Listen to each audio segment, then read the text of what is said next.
Tonight, crews continue to investigate a late-night fire that left one person dead and 4 others hurt. Yeah, the fire happened at Stratford Village Apartments in southwest Roanoke just before midnight last night. The American Red Cross helping dozens of people forced out of their homes by the fire.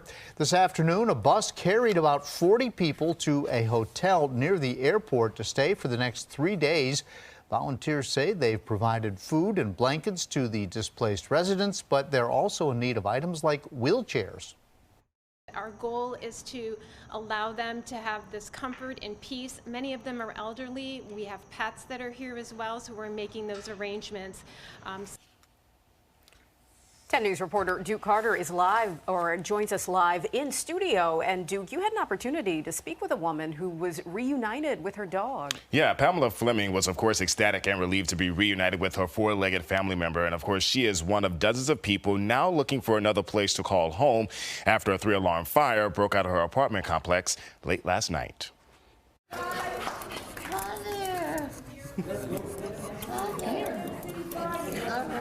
She's confused. She doesn't know what's going on. This duo reunited after a fire impacted the Stratford Village apartment complex in Roanoke. Come on up here.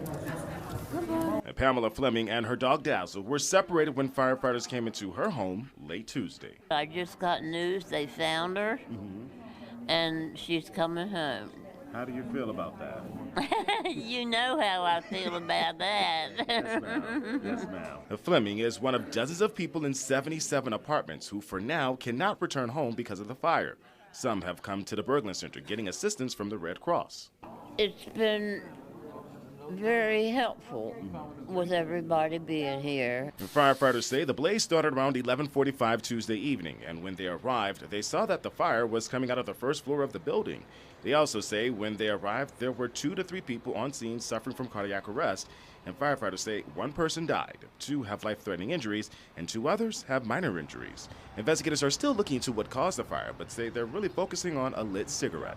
Oftentimes when we talk about improperly discarded smoking materials, it's kind of in the name in that, we really recommend that people, if you do choose to smoke, make sure that you dispose of that safely. In the meantime, people like Fleming are grateful to reconnect with neighbors and, of course, her 4-legged friend. I don't know how they call her.